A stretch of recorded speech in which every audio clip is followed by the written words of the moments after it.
이제 로마서 8장 제일 끝에 왔는데요. 이 부분이 사실 로마서 전체의 결론입니다. 그리고 8장의 결론임과 동시에 로마 전체의 결론인데, 이 로마서 자체가 믿는 백성에게 준 것이죠.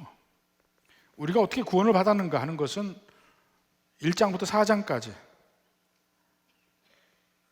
누구도 하나님 앞에 죄 없다 할 수 없는데, 하나님께서 우리에게 예수님을 보내셔서 우리가 예수님을 믿을 때 그 하나님의 의가 우리에게 임해서 우리가 구원받는다. 그러면 5장부터 8장까지는 그 은혜로 구원받은 사람들의 삶에 대해서 이야기한단 말입니다. 사실 그걸 얘기하려고 하는 거죠. 현재 우리는 어떠한 상태인가? 제일 먼저 우리 구원받았으므로 우리는 화평을 누리고 기쁨을 누리고 환난 중에도 즐거워할 수 있다. 여러 가지 말이 나옵니다. 그러면서 우리가 하나님 말씀, 사실 하나님의 뜻은 구약의 율법, 십계명에 하나님의 뜻이 우리에게 있거든요. 그 말씀대로 살려고 해보면 잘 안 돼요.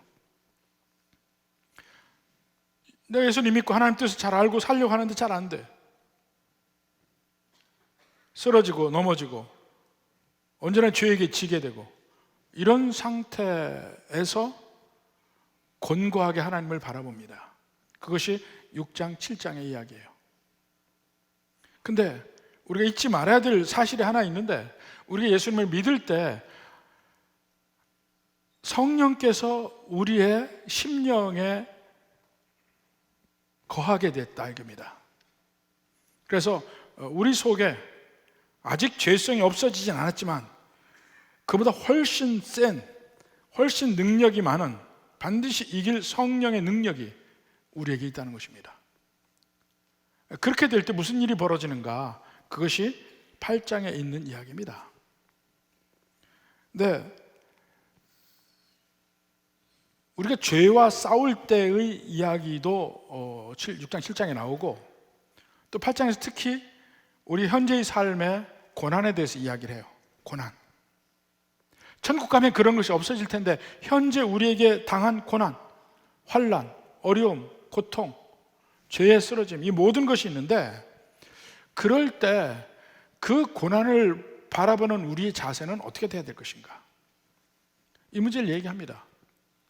예수님 믿고 나서 고난도 하나도 없고 이 세상에서 잘 되고 뭐하고 한다면 여기 말 필요 없어요.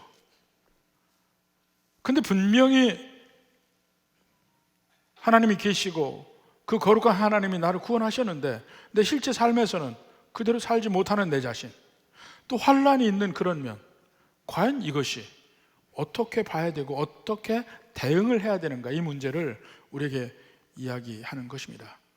그래서 여기서 제일 중요한 구절은, 다른 거는 그걸 설명하는 것입니다. 제일 중요한 구절은 27절, 28절, 31절 세 구절이에요.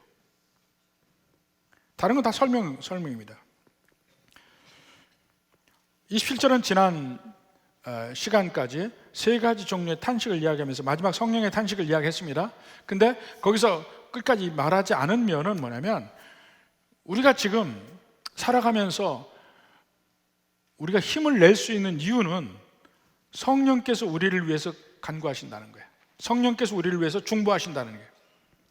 그 27절 내용입니다. 성령이 하나님의 뜻대로 성도를 위하여 간구하심이니라. 여기에 우리의 소망이 있습니다. 우리가 힘을 낼 수 있는 이유가 있어요. 지금도 성령께서 우리를 위해서 간구하시는데, 우리는 잘못 간구할 가능성이 굉장히 많아요. 우리 눈에 봐서 이게 제일 좋은 것 같으면 그걸 택하려고 그래. 마치 어린아이가 저 반짝이는 물건이 좋을 것 같아서 자꾸 만지려고 하고 가지려고 해. 근데 그 예리한 칼이야. 그걸 가지면 해가 되는데 모르고 구하는 것. 마치 우리가 하나님 앞에 간구하고 기도하는 것이 그럴 때가 많이 있습니다. 그러나 성령께서는 누구보다도 하나님의 마음을 아셔요. 우리에게 최선이 무엇이고 가장 좋은 것이 무엇인지 아셔서 우리를 위해 구하시기 때문에, 중보기도 해 주시기 때문에 우리가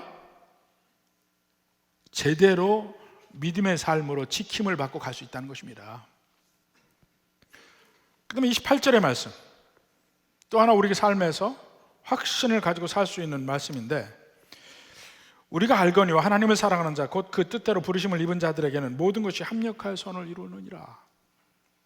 우리는 하나님의 부르심을 받았잖아요. 하나님의 부르심을 입은 자들은 수동적인 것이죠. 하나님이 우리를 부르셨어요. 하나님의 부르심을 입은 자들은 에게는 모든 것이 합력하여 선을 이루느니라. 이 모든 것 안에 즐거운 일, 기쁜 일, 좋은 일 뿐만이 아니고 슬픈 일, 안 좋은 일, 나쁜 일, 이게 다 들어가 있어요. 그것들도 합력하여 선을 이룬대. 그걸 어떻게 알아요? 그걸 선포했습니다. 근데 그걸 어떻게 하냐고요? 바로 그것을 보완하는, 그 이유를 설명해 주는 말이 29절 30절입니다. 사실 29절 앞에는 왜냐하면 이라는 말이 붙어 있어요. 왜냐하면 영어 성경에는 붙어 있어요. for라는 말이 붙어 있습니다. 왜냐하면 이러이러한 이유 때문에 모든 것이 합력하여 선을 이룬다는 것을 확신 있게 알 수 있다는 거예요. 그러면 29절 30절을 먼저 봅시다. 29절 30절 보면 굉장히 중요한 구절입니다. 여기에 하나님의 구원 계획이 나옵니다. 보통 여기에 이제 5단계가 나와요. 미리 아심, 미리 정하심, 부르심, 의롭다 하심, 영화롭게 하심. 이게 순서예요. 구원의 순서 또는 하나님의 구원 계획. 보통 우리가 어려운 말로 구원의 서정이라고 합니다. 미리 아심, 그리고 미리 정하심, 부르심, 의롭다 하심, 영화롭게 하심. 자, 이 29절 30절을 이해해야 28절 말씀이 그렇구나 하고 받아들여질 수 있어요. 자, 여기서 5단계 하나님께서 창세전에 계획하실 때 이 5단계를 한꺼번에 계획하셨다는 얘기예요. 역사적으로 이렇게 이루었다 그게 아니고 창세전에 이미 5단계를 하나님이 계획하시고 하셨다는 거예요.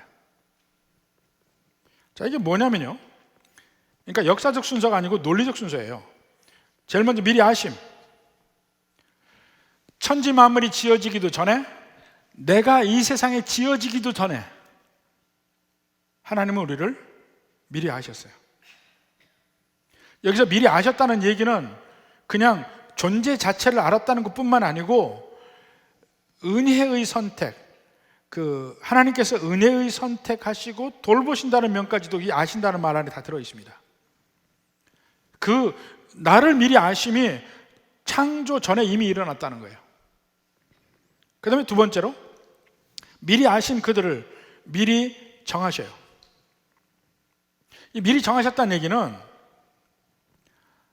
앞으로 최규현이라는 사람이 이제 나중에 태어날 텐데 태어나서 이렇게 잘 살아서 구원해야 되겠다, 그렇게 미리 정했다는 얘기 아닙니다.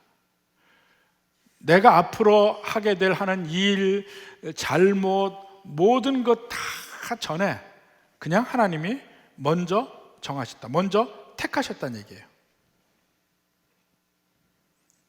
그래서 나중에 택했다는 말로 나옵니다. 그러니까 33절에도 보면 하나님께서 택하신 자들을 하고 이야기해요. 미리 정하신 게 바로 이 택함이에요. 수많은 사람들이 있지만 그 중에서 하나님이 일부를 택하십니다. 그 택한 사람들이 예수님 믿고 구원받는 거예요.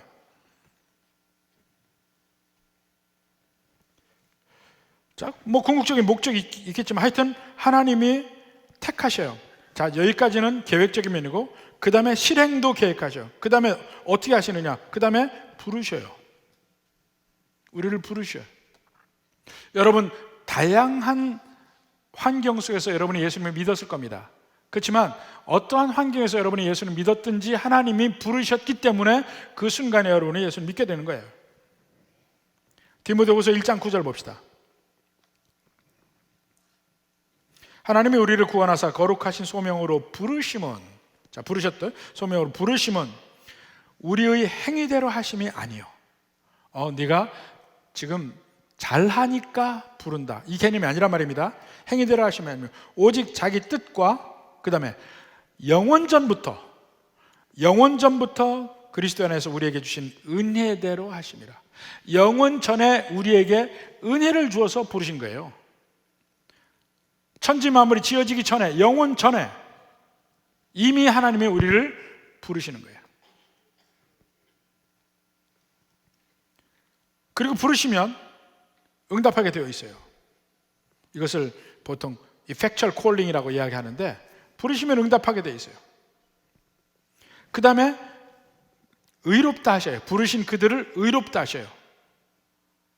죄인을 죄 없다고 만드시는 단계. 이것은 이 로마서 앞에 계속해서 어떻게 의롭다함을 되는지 다 얘기 나왔으니까 이것은 설명은 넘어갑니다. 그리고 마지막에 영화롭게 하셔요. 우리는 아직 의롭다함을 받았지만 영화롭게 되진 않았죠. 아직도 우리는 썩어질 몸을 가지고 있어요. 영광의 몸으로 바꿔 입어야 돼. 천국 갈 때, 그때가 마지막 영화롭게 되는 겁니다. 근데 이것이 과거형으로 써 있어요. 영화롭게 하셔요. 과거형이야. 요한복음 5장 24절 봅시다. 요한복음 5장 24절. 내가 진실로 너에게 이르노니, 그 다음에 내 말을 듣고 또 나 보내신 이를 믿는 자는 영생을 얻었고, 과거형이에요.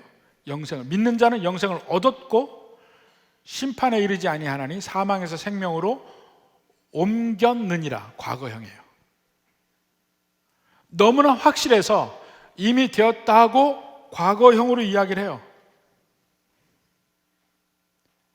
우리가 영광으로 가는 것은 과거형으로 되어 있어요. 왜냐? 이미 창세 전에 정해진 거라니까요. 창세 전에 미리 아시고 미리 정하시고 우리를 부르시고 의롭다 하시고 영화롭게 하신다. 이 하나님의 계획이 창세 전에 다 세워졌어요. 하나의 패키지로 하나의 하나님의 계획으로 세워졌다는 얘기입니다. 그 영화롭게 되는다는 얘기는 고린도전서 5장 43절에 보면 욕된 것으로 심고 영광스러운 것으로 다시 살아나며, 영광스러운 것으로 다시 살아나며, 그러니까 몸이 영광의 몸으로 바뀌는 마지막 그날이 이제 영화롭게 되는 순간이에요. 근데 이것이 다 창세전에 하나님이 정하셨다니까요. 미리 계획하셨어요. 자, 근데 그 중에 우리가 눈여겨봐야 될 것이 그 5단계 중에 3번째, 부르심이에요. 부르심. 여러분, 그것만 체크하셔요. 여러분은 하나님의 부르심을 받았습니까? 안 받았습니까? 다 받았다는 거예요.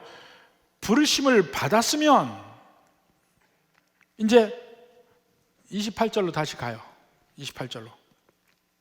우리가 알거니와 하나님을 사랑하는 자 곧 그의 뜻대로 부르심을 입은 자들에게는 하고 있죠. 부르심을 입은 자들. 우리는 다 하나님께서 부르셨다는 것을 안다 이겁니다.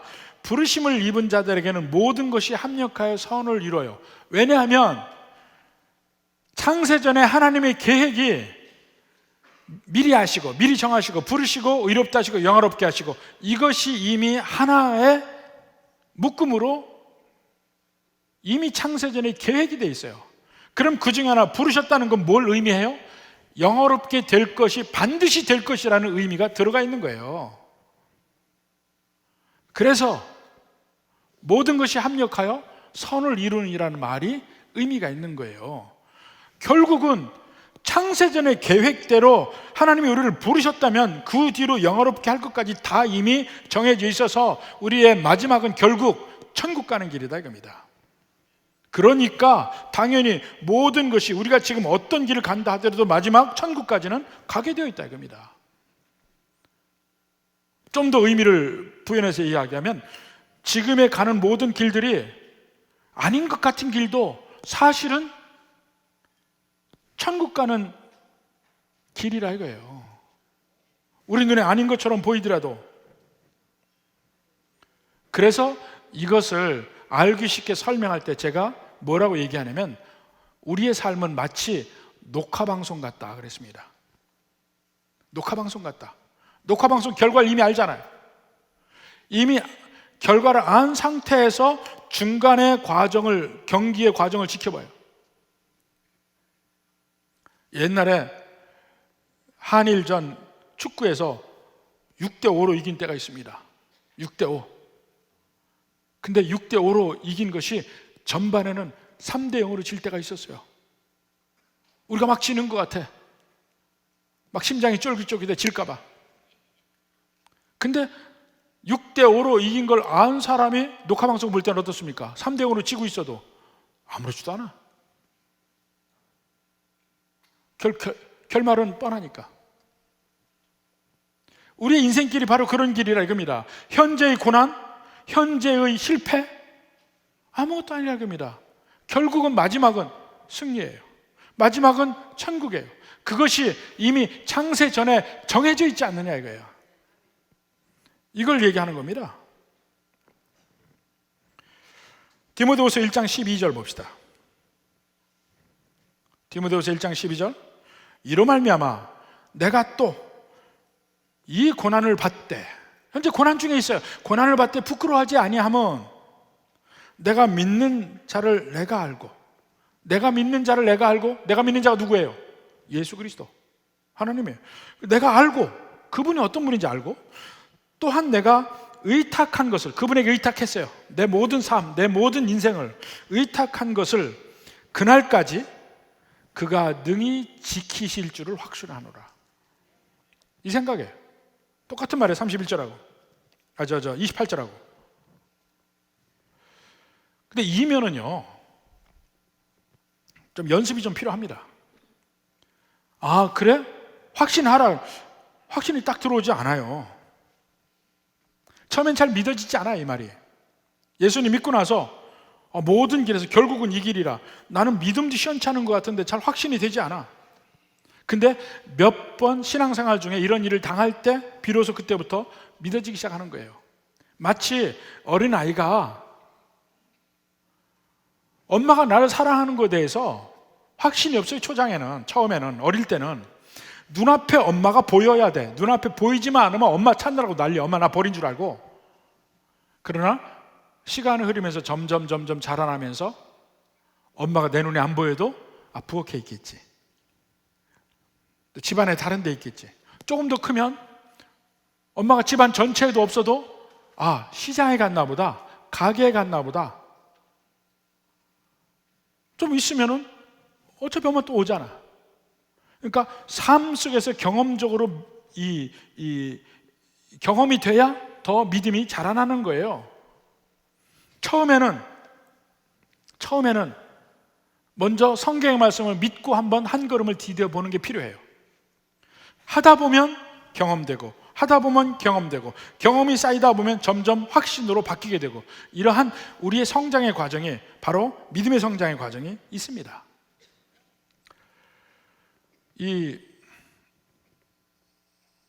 제가 제일 처음에 신학교에서 공부할 때 정말 재정적으로 힘들었어요. 경제적으로. 몇 달은, 한 달을 시작하는데 한 달 동안 들어올 돈 이미 다 쓰고 제로로 시작할 때가 몇 달이 있었어요. 한 달 동안 살 게 없어. 근데 계속 그때마다 경험하는 것이, 내가 교회에서 받는 사례를 가지고 살아야 되는 사례가 한 달 시작할 때 다 없어졌어요. 근데 그 달은 유별나게 다른 곳을 통해서 하나님이 채우시는 걸 경험하는 거예요. 이걸 한 달, 두 달, 세 달, 몇 번을 경험하고 나니까 그 다음부터는 이 사례라든가 이 재정적인 문제에 마음이 흔들리지 않게 돼요. 어떤 일이 있어도 하나님이 결국은 채우실 것이라는 믿음이 생기는 거예요. 제가 신학교에서 가르칠 때도 오히려 그런 얘기 했습니다. 우리 신학생들은 한 번씩 경제적인 어려움을 가봐야 돼. 그래야 나를 인도하시고 채우시는 하나님을 거기서 만날 수 있어요. 재정적으로 아무에게도 도움을 요청할 수 없는 그 순간이 될 때 비로소 하나님이 나를 먹이신다는 사실을 경험하는 거예요. 여러분의 삶 속에서 하나님을 경험하는 것은요, 언제나 위기 순간에서 하나님을 경험하지, 여러분이 세상적으로 의지할 곳이 많을 때 하나님을 경험하지는 않습니다. 가장 위기 순간에 아무데도 도움을 청할 곳이 없다고 느끼는 그 순간에 비로소 하나님의 손길이 보여요. 안 그럴 때도 있는데 안 보여. 그때는 다른 아무런 도움이 없다고 느낄 때 비로소 보이기 시작해요. 이 경험이 있어야 하나님이 나를 인도하시는 거야, 이걸 경험할 수 있어요. 근데 그때는 언제나 벼랑 끝에서 경험합니다. 심장이 쫄깃쫄깃할 때 경험하는 거야. 정말 절망으로 주저앉는 그 순간에 경험이 돼요. 그래서 하나님이 여러분을 정말 축복하시고 하나님이 살아계심을 여러분 느끼고 싶다면 아무것도 의지할 수 없는 순간을 여러분에게 주실 겁니다. 다 싫어하는 그 순간을 하나님이 주실 때 그게 축복인 줄은 그 다음에 알아요. 이걸 경험으로 하는 거예요. 모든 것이 합력하여 선을 이루느니라. 환난과 고난 중에서 이걸 경험한다니까요. 하나님이 내게 선한 길을 주시는 것이구나. 경험으로 알아요. 그 다음부터는 어떻게 양들이 아무것도 없는 사망의 음침한 골짜기를 지나갈 수 있습니까? 환경을 봐서는 양들이 갈 수가 없어요. 거기는 풀도 없고 아무것도 없고 이리와 늑대들이 득실득실한 데를 어떻게 지나가냐고요. 그들은 목자만 바라보고 가는 거야. 목자를 믿고 가는 거야. 내가 목자하고 있으면 나는 살겠다는 거, 그거 하나 믿고 가는 거예요. 다윗이 그 경험을 하는 거예요. 시편 23편 그 목자의 기도에 뭐라 합니까? 내가 사망의 음침한 골짜기를 다닐지라도 해를 두려워하지 아니하는 것은 주님이 나와 함께 하심이라. 자기가 목자였어요. 자기가 목사였어요. 양들을 데리고 다녔어요. 근데 저쪽에 푸른 초장이 가려니까 이쪽에 깊은 음침한 골짜기를 지나가야 될 때가 있는 거야. 그렇지만 양떼들 데리고 가요. 양떼들은 목자를 보고 가는 거야. 하나 믿는 건 뭐예요? 내가 목자를 따라가면 푸른 초장으로 간다는 걸 믿으니까 따라가는 거야. 내가 목자를 따라가야 내가 살겠다고 믿으니까 가는 거예요. 그러한 목자의 마음을 경험한 다윗이 이야기하는 겁니다. 내가 목자이듯이 하나님도 내 삶의 목자이다는 것을 그가 알아요. 주변의 환경이 사망의 음침한 골짜기일지라도 겁나지 않아. 내게는 하나님, 나의 진정한 목자가 계시니까.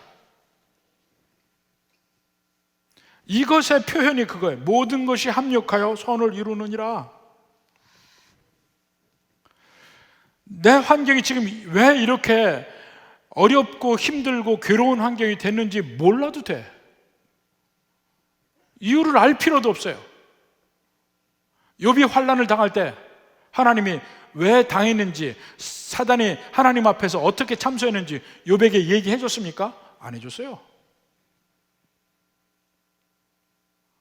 그 욥에게 한 말은 나는 하나님이다, 그 얘기밖에 안 했어요. 거기에서 욥이 경배합니다. 하나님 앞에 얘기했죠. 하나님, 나 하나님 이렇게 열심히 섬기는데 왜 내게 이런 환난이 임합니까? 이유를 좀 압시다. 하나님의 대답이, 야, 내가 하나님이다. 예. 그렇게 끝나는 거예요. 여러분, 하나님 앞에 어떻게 기도합니까? 환난과 어려움이 있을 때 하나님이 똑같은 대답한다니까요. 내가 하나님이다. 근데 여기서 욥에게보다 훨씬 친절하게 로마서 8장에서 얘기를 해준다니까요. 이미 하나님의 구원 계획은 이런 거야. 부르신 사람은 반드시 영화로운 길로 가도록 패키지로 하나님이 처음부터 구원 계획을 하셔서 창세 전부터 그 단계 중에 부르심이라는 게 있지. 근데 너희를 부르시지 않았느냐? 그렇다면 영화롭게 되는 길 가는 건 당연히 그런 거예요. 당연히. 이 길은 변할 수가 없어요. 하나님이 창세전에 하신 거니까. 실제 우리 삶에서 직면한 모든 문제들, 주변의 환경이 어려운 환경, 내 뜻대로 되지 않아요. 또 내 자신의 연약함도 보여. 내 죄적인 면도 보여. 내가 과연 구원받을 수 있을까 생각할 때, 내가 과연 이 길을 헤쳐나갈 수 있을까 생각하는 그 절망의 순간에 제일 첫째로 걱정하지 마. 성령께서 탄식하며 너를 위해 기도하셔. 두 번째는 하나님이 너를 부르신 걸 안다면 반드시 승리할 것도 알아야 돼. 하나님의 구원 계획이 그게 있으니까 반드시 승리할 거야. 그 계획은 이미 영원 전부터, 창세 전부터 이미 하나님이 있지도 않은 나를 이미 아시고 미리 정하시고 부르시고 영화롭게 할 것을 다 계획을 하신 거야. 이미 다 끝난 전쟁이에요. 지금 눈앞에서 어려움이 있다 할지라도 결코 하나님은 내치는 일이 없다는 거예요.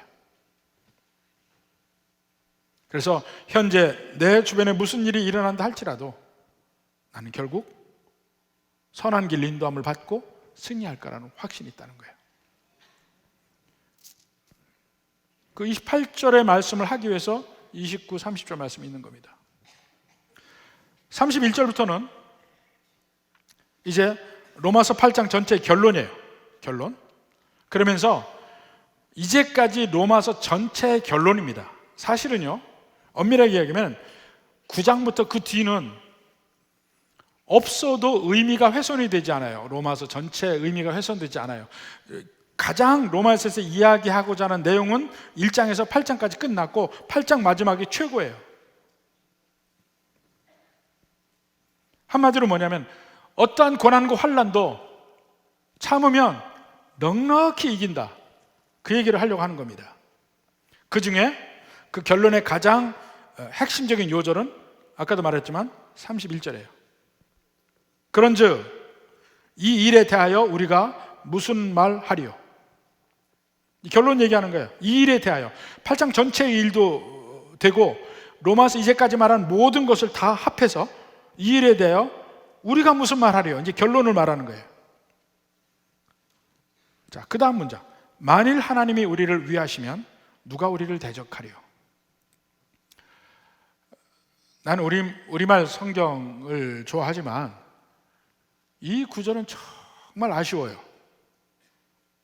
이거는 이 성경에서 이야기하는 그 뜻을 충분히 표현하지 못해. 만일 하나님이 우리를 위하시면 누가 우리를 대적하려? 영어 성경에도 비슷하게 되어 있어요. If God is for us, who can be against us? 라는 얘기입니다. 근데 God is for us 라는 말이 하나님이 우리를 위하시면이라고 번역하면 안 돼요. 그대로 직역은 했지만 의미가 뭐냐면 하나님이 우리 편이면 이란 얘기야. 하나님이 우리 편이면 누가 우리를 대적하려? 그 얘기예요. 그렇게 얘기해야 우리의 말의 의미로서는 맞는 거래요. 하나님이 우리 편이면, 하나님이 나를 지켜주시면 누가 우리를 대적하려? 누가 나를 대적하려? 그 말입니다. 근데 여기서 만일이라는 말이 붙었지만 사실을 이야기하는 만일이에요. 그러니까 더 드러내고 이야기하면 하나님이 나를 지켜주시는데 누가 나를 대적하려? 라는 말이에요. 하나님이 나를 지켜주시니까 어느 누구도 그 어떤 것도 나를 공격할 수 없다. 그 얘기입니다. 이것이 믿음의 핵심이고 믿음의 요체예요. 오직 의인은 믿음으로 말미암아 산다. 그게 로마서 전체 주제입니다. 근데 믿음으로 말미암아 사는 게 믿음의 내용이 뭐냐? 하나님이 내 편이라는 얘기예요. 그게 믿음이에요. 하나님이 내 편. 하나님 날 부르셨으니까 하나님 내 편이야. 누가 나를 대적하리요? 그게 믿음이라니까요. 하나님이 내 편 드시니까 아무것도 두렵지 않다. 마귀도 두렵지 않고, 죄도 두렵지 않고, 사망도 두렵지 않고, 그 어떤 대적도 두렵지 않다 얘기입니다. 미국의 남북전쟁 때에 이 모든 이 전황에 대해서, 초기에는 남군이 훨씬 셌습니다. 전황에 대해서 걱정하는 시민이 링컨 대통령에게 물었습니다. 대통령 각하, 나는 하나님이 우리 편인지 정말 걱정이 됩니다 하고 물었어요. 링컨 대통령이 하는 말이, 그건 전혀 걱정되는 일이 아닙니다. 내가 걱정하는 거는 내가 하나님 편인지 나 걱정합니다. 그러니까 지금 하고 있는 일이 정말 하나님 뜻 안에서 하는지 그걸 계속해서 하나님 앞에 묻고 산다는 것이죠. 링컨 대통령이. 그 당시에 말로서는 링컨 대통령의 말이 적절할 거예요. 근데 구원에 관해서는 무조건 하나님은 언제나 내 편이에요. 언제나 하나님은 내 편이에요. 의심의 여지가 없습니다. 믿는 사람에게 있어서 믿음의 선포는 언제나 하나님은 내 편이다. 하나님이 하시는 모든 일, 내 주변에 이끄는 모든 일은 결국 모든 것이 다 나를 위해서 하시는 일이에요. 믿으십니까? 나를 슬프게 하는 것들, 나를 괴롭게 하는 것들, 이 모든 것도 다 하나님이 나를 위해서 마련하셨다는 사실을 믿냐 이거예요. 그게 믿어져야 돼. 당장에 내 눈앞에서는 내 대적이 이기는 것 같고, 마귀가 이기는 것 같고, 또 내가 죄에 넘어지고 또 진 것 같아. 그렇지만 궁극적인 전쟁은 절대로 지지 않는다. 절대로 지지 않는다. 결국은 우리가 이길 수밖에 없어요. 왜냐하면 하나님이 내 편이니까. 그 뒤에 나머지 구절은 이 31절의 말씀을 여러 가지 다른 면에서 설명하는 거예요. 다른 각도에서. 제일 첫 번째로 32절은요, 하나님 우리를 위해서 아무것도 아까워하지 않으신다는 거예요. 뭐든지 내게 정말 필요하면 다 주신다는 얘기입니다. 그걸 어떻게 알아요? 이미 하나님이 내게 제일 귀한 아들을 주시지 않았느냐. 근데 뭘 아끼겠느냐 그겁니다. 32절 봅시다. 자기 아들을 아끼지 아니하시고 우리 모든 사람을 위해 내주신 이가 하나님이죠. 어찌 그 아들과 함께 모든 것을 우리에게 주시지 아니하겠느냐. 아들을 주신 걸 보고 안다 이거예요. 이 아들 주시는 면은 하나님이 우리에게 충분히 이해할 수 있도록 구약의 한 사건을 엮어놨습니다. 그게 뭐냐면 아브라함에게 아들을 달라 하십니다. 아브라함에게 복을 주시고 자식을 주지 않아서 기다린 세월에 75세부터 100세까지 25년을 기다려요. 아브라함이. 중간중간에 쓰러지고 넘을 때 하나님이 계속 힘주시면서 오래 기다리게 만들어서 마침내 100세에 이삭을 얻습니다. 그리고는 키워요. 얼마나 애틋하게 키웠겠어요. 한 15년 키웠어요. 가장 사랑스러울 때 하나님이 어느 날 이야기합니다. 네 아들을 바치라. 아브라함에게 있어서는 자기의 모든 재산, 어떤 것도 다 줄 수 있는데 아들은 못 주는 거야. 가장 귀한 것이죠. 근데 하나님에게 그 아들을 바치기로 합니다. 그 바칠 때 그 바치는 아브라함을 제지하고 하나님이 하시는 말씀이 있어요. 창세기 22장 12절 봅시다. 12절. 그 아이에게 손을 대지 마라. 그에게 아무 일도 하지 마라. 그 다음에 내가 내 아들 내 독자까지도 이 말 안에 뭐가 있어요? 아브라함이 가장 사랑하는 것이에요. 독자가. 그것까지도 내게 아끼지 아니하였으니 내가 이제야 내가 하나님을 경외하는 줄 아노라. 아브라함이 어떤 것도 하나님 앞에 드리지 못할 게 없는 거야. 가장 귀한 것을 주니까. 그 아브라함의 마음이 아버지 하나님의 마음이라 이겁니다. 아버지 하나님에게 가장 귀한 그 독자를 내게 주셨다는 의미는 뭐냐 이거예요. 그 아들을 아끼지 아니하고 우리에게 주셨다는 의미는 우리를 그만큼 사랑하고 하나님의 가장 귀한 것을 줌으로써 그렇게 사랑한다면 나머지 다른 거는 못 줄 이유가 뭐냐 이거예요. 가장 귀하다는 의미는 계속해서 거기에 나옵니다. 내가 내 아들, 내 독자까지도, 창세기 22장 보면 여기서도 자기 아들이라 할 때 이 자기라는 말이 아주 강조가 되어 있어요. 가장 귀하다는 의미가 들어가 있죠. 우리에게 그렇게 모든 것을 주신다. 아무것도 아끼는 것이 없다. 하나님 혹시 아까워서 나한테 이런 걸 안 주시나? 그런 생각할 거 없다 이겁니다. 안 주실 때는 이유가 있어서 안 주시는 것이지 하나님은 언제나 우리에게 모든 걸 다 주실 준비가 되어 있어요. 내게 이 유익이 안 되는 걸 안 주실 뿐이지. 하나님, 나는 왜 딴 사람에게 이거 주고 왜 나는 이거 줬습니까? 이걸 줘야 내 인생의 최선이니까 주는 거야. 좀 우스갯소리 할까요? 하나님, 왜 나한테는 이런 남편을 줬습니까? 이런 마누라를 줬습니까? 그게 여러분에게 최선이에요. 그렇게 아시기 바라요. 최선이야, 최선. 베드로서 1장 2절 봅시다.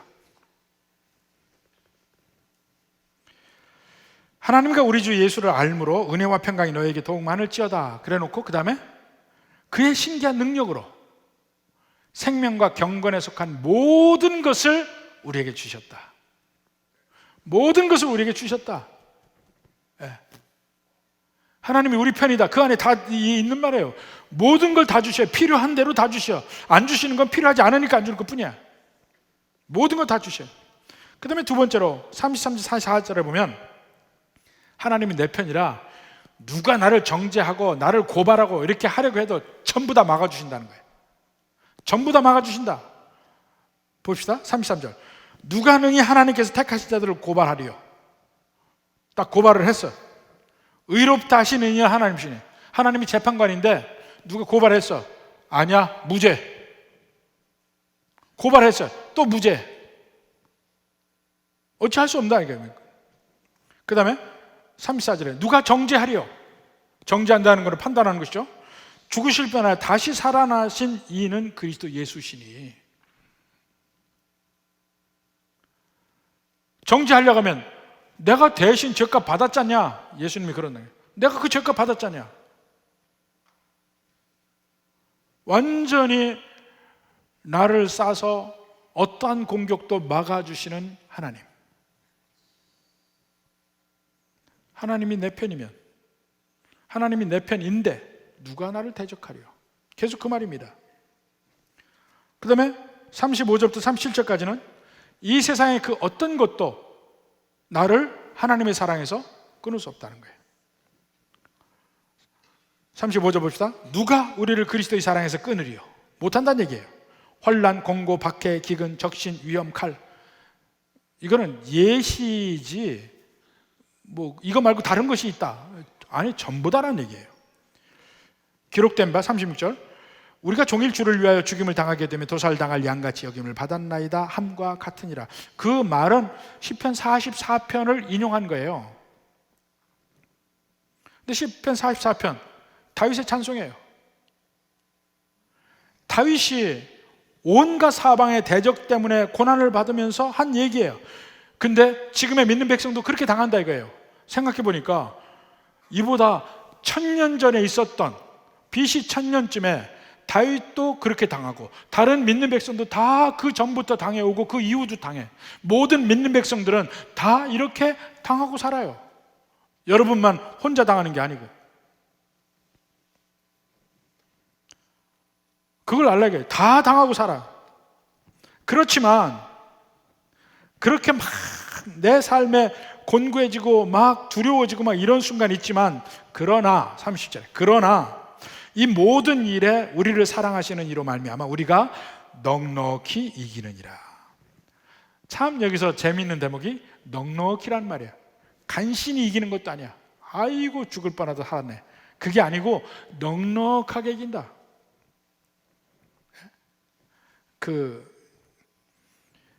여기 말이 영어로 보면 참 재밌습니다. more than champion이라는 말이 있어요. more than champion. 챔피언인데 챔피언보다 더한 게 뭐예요? 그만큼 넉넉히 이긴다는 거예요. 지금도 그렇게 넉넉히 이길 것이고 앞으로도 쭉 천국 가는 그날까지 쭉 넉넉하게 이긴다는 거예요. 이 교부 중에 사도 말고 그 바로 직후의 시대들 교부 중에 크리소스톰이라는 유명한 설교자가 있었습니다. 그가 결국 박해를 받아서 로마 황제 앞에 섰습니다. 황제가 협박을 합니다. 믿음을 부인하라고 협박을 합니다. 내가 너를 유배 보낼 것이다. 크리소스톰의 대답이 그럴 수 없습니다. 당신은 그렇게 못합니다. 온 세상이 다 내 아버지 집입니다. 어디로 유배 보낼 거예요? 거기도 아버지 집이에요. 내가 너를 죽이리라. 그럴 수 없습니다. 내 생명은 하나님 안에서 그리스도와 함께 감추어져 있습니다. 내 생명 취하지 못한다 이게. 내가 너의 모든 보물을 빼앗으리라. 그럴 수 없습니다. 내 보물은 하늘에 있고 내 마음도 거기 있습니다. 내가 내 주변의 모든 사람을 빼앗아서 외톨이가 되게 하리라. 그럴 수 없습니다. 나는 하늘에 내 친구가 있습니다. 그와 나를 절대 떼어놓을 수 없습니다. 마지막 결론으로 크리소스톰이 이야기합니다. 나는 당신을 두려워하지 않습니다. 왜냐하면 당신은 내게 상처를 줄 능력이 전혀 없기 때문입니다. 로마 황제 앞에서 얘기한 얘기예요. 이게 믿는 자의 고백이에요. 누가 나를 어찌하리요? 세상적인 의미에 나를 괴롭게 하고 곤고하게 하고 할 수 있지만 그것조차 하나님 안에서 볼 때 아무것도 아니야. 아무도 나를 상처 줄 수 없다. 아무도 나를 어찌할 수 없다. 왜냐하면 하나님이 내 편이기 때문에. 이게 믿는 자의 고백입니다. 그러면서 마지막 선포적으로 강한 선포를 하는 것이 마지막 38절 39절이에요. 내가 확신하노니 사망이나 생명이나, 삶과 죽음이죠. 어떤 삶이나 어떤 죽음이나, 천사들이나 권세자들이나 모든 영적인 세력들이죠. 우리 편이든 대적이든 다 천사들이나 권세자들이나, 현재일이나 장래일이나. 우리에게는 여러 가지 일이 일어날 수 있어요. 나를 실망시키는 수많은 것들이 일어날 수 있고, 내가 질병에 걸릴 수도 있고, 사랑이 깨질 수도 있고, 또 사람에게서 배신당할 수도 있고, 헤어질 수도 있고, 재정적인 어려움도 경험할 수 있고, 삶의 모든 측면들이 거기 다 들어. 현재일이나 장래일이나, 능력이나, 높음이나 기쁨이나, 천국의 높음, 지옥의 기쁨 다 괜찮아. 다른 어떤 피조물이라도 우리를 우리 주 그리스도 예수 안에 하나님의 사랑에서 끊을 수 없으리라. 그 어떤 것도 나를 사랑하는 하나님의 사랑에서 끊을 수 없으리라. 유명한 종교 개혁자 중에 멜랑크톤이라는 유명한 종교 개혁자가 있습니다. 1560년에 바로 이 31절 말씀, 하나님이 내 편이면 누가 나를 대적하리요. 이 구절을 외우면서 죽어갔어요. 철로역정을 지은 존 버녀는 인생의 가장 절망적인 순간에 이 31절 보고 힘을 내서 그의 인생의 터닝 포인트가 생깁니다. 하나님이 내 편인데 누가 나를 대적하리요. 바로 이 말이 여러분의 좌우명이 되길 바랍니다. 여러분이 힘들고 어려울 때 사자우로 외쳐서 하나님이 내 편인데 누가 나를 대적하리요? 하고 말할 수 있기를 주님의 이름으로 축원합니다. 기도하겠습니다.